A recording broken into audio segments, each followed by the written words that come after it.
નમસ્કાર। રાજકોટના જંગલેશ્વર વિસ્તારમાં દબાણ હટાવવાની કામગીરીને લઈને રાજ્યના મંત્રી જીતુ વાઘાણીનું મહત્વપૂર્ણ નિવેદન। તેમણે જણાવ્યું કે જંગલેશ્વરમાં સરકારી જમીન પર દબાણ કરીને મકાનો બનાવી ભાડે આપવાના મામલા સામે આવ્યા અને કેટલાક વિસ્તારોમાં અનૈતિક તેમજ અસામાજિક પ્રવૃત્તિઓ પણ ચાલતી હોવાના ગુનાઓ પોલીસ ચોપડે નોંધાયેલા। તેમણે ઉમેર્યું કે ભૂપેન્દ્ર પટેલ અને હર્ષ સંઘવીના નેતૃત્વમાં આ ડિમોલેશનની કામગીરી હાથ ધરાઈ અને દબાણ દૂર કરવાની કાર્યવાહી અટકવાની નથી। મહાનગરપાલિકાએ જંગલેશ્વર વિસ્તારને દબાણ મુક્ત બનાવી લોકોને શાંતિ આપવાનું કામ કર્યું હોવાનું પણ તેમણે જણાવ્યું। વધુ સમાચાર માટે જોડાયેલા રહો આરપી ગુજરાત ન્યૂઝ રાજકોટ। કોંગ્રેસની વિકેટો તો એમના રાજકુંવરના નેતૃત્વની અંદર સતત પડતી આવી છે। સૌથી વધારે વાર હારવાનો રેકોર્ડ એ વિપક્ષના નેતાના નામે હરેક વખતે મોદી સાહેબને હરાવવા, હરેક વખતે ભારતીય જનતા પાર્ટીને હરાવવા અલગ અલગ રાજ્યોમાં જઈ રહ્યા છે। એવી જ રીતે ચૂંટણીઓ આવી રહી છે ત્યારે એક બાજુ દયા પણ આવે ને એક બાજુ હસવાનું પણ આવે।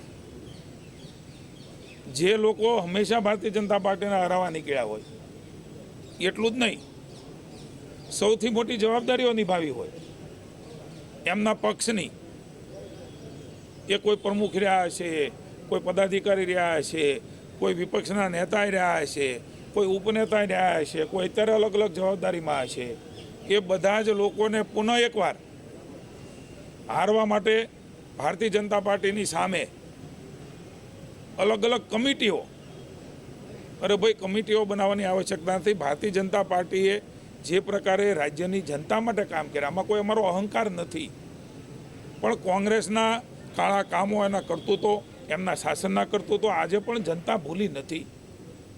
એના મન એ લોકો, એ મત છે અને અમારા મન એ માણસ છે। અમે લોકોને માણસ તરીકે જોઈએ છીએ।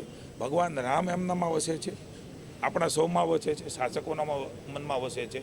એ રામને કેવી રીતે રાજી રહે, એમની સુવિધાઓ, એમની વ્યવસ્થાઓ એ કેવી રીતે આગળ વધે અને આપણું સમૃદ્ધ ગુજરાત એ વિશ્વગુરુના સ્થાને ભારત બેસે ત્યારે અનેકવિધ વિકાસની ઊંચાઈઓ સાથે આવનારી કોર્પોરેશન, તાલુકા, જિલ્લા પંચાયતની ચૂંટણીમાં પણ કોંગ્રેસ એ મોભર પડવાની છે। એની આ સાબિતી છે, કારણ કે એમના જ નેતૃત્વમાં બધા લડ્યા છે, એમના નેતૃત્વમાં જ બધા હાર્યા છે।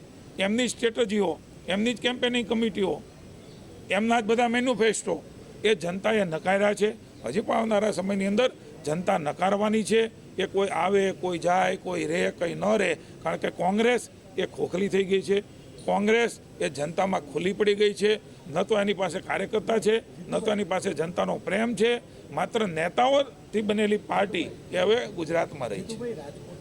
362 કરોડ રૂપિયાના લોકાર્પણના ખાતમુહૂર્તનો કાર્યક્રમ માનની મેયરશ્રી, માનની ભારતીય જનતા પાર્ટીના અધ્યક્ષ માધવભાઈ, સન્માનની ધારાસભ્યશ્રીઓ બેન શ્રી ભાનુબેન, દર્શિતાબેન, ભાઈ શ્રી ઉદયભાઈ કાનગડ, ભાઈ શ્રી રમેશભાઈ ટીલાળા, જિલ્લા પંચાયતના અધ્યક્ષ, મહાનગરપાલિકાના સૌ પદાધિકારી, સૌ અધિકારીની વિશેષ ઉપસ્થિતિની અંદર રાજકોટની અંદર એક સાથે 362 કરોડ રૂપિયાના કામો, લોકોની માળખાકીય સુવિધાઓમાં વધારો થાય એમના માટે આજે રાજકોટ ખાતે કર્યા છે। માનની મોદી સાહેબના નેતૃત્વની અંદર વિકાસની યાત્રાઓ, માળખાકીય સુવિધાઓ આપવાની જે શરૂઆત થઈ માનની ભૂપેન્દ્રભાઈ પટેલના નેતૃત્વની અંદર, માનની નાયબ મુખ્યમંત્રી હર્ષભાઈના સહયોગથી આ અવિરત યાત્રા એ શરૂ રહી છે। ત્યારે મને આનંદ છે કે માત્ર એટલું જ નહીં, આવનારા ટૂંક સમયની અંદર 119 કરોડ રૂપિયા અને 518 કરોડ રૂપિયા એમ પ્રધાનમંત્રી આવાસ યોજના અને વિવિધ પ્રકારના કામો, એટલે કે આરોગ્ય કેન્દ્ર બનાવવાના હોય, કોઈ જરૂરિયાતના મશીનો લાવવાના હોય, બગીચા બનાવવાના હોય, ફૂટબોલ ગ્રાઉન્ડ, રમતગમત ક્ષેત્રે પણ રાજકોટ અગ્રેસર રહ્યું છે। ત્યારે ડ્રેનેજની કંઈ બાબતો હોય, કોમ્યુનિટી હોલ હોય, ઓફિસ બનાવવાની હોય, રોડ બનાવવાના હોય, પાણીની લાઈન નાખવાની હોય, આવા અનેકવિધ કામો એ આવનારા સમયમાં પણ થશે। એટલે લગભગ કુલ મળીને 300ની ઉપરાંતના કામો આજે 362 કરોડના કામો અને ખાતમુહૂર્ત અને લોકાર્પણ આજે થયા છે. અને આવનારા સમયમાં હજુ પણ લગભગ 600-650 કરોડ રૂપિયાના કામો એ રાજકોટની જનતા માટે શરૂઆત કરીશું અને લોકાર્પણ કરીશું. મને આનંદ છે કે મુખ્યમંત્રી ભૂપેન્દ્રભાઈના નેતૃત્વની અંદર અનેકવિધ વિકાસના કાર્યોમાં રાજકોટ એ પણ પાછળ નથી. આવનારા સમયની અંદર પણ રાજકોટની જનતાની સુખાકારી માટે ભારતીય જનતા પાર્ટીનું શાસન, કોર્પોરેશનનું શાસન એ કટિબદ્ધતા સાથે આગળ વધવાનું છે. જીતુભાઈ, ખાસ સ્ટેજ ઉપરથી એક નિવૃત્તિ જાહેર કરી. મેં વાત કરી, રાજ્યના નેતાઓની પણ કરી.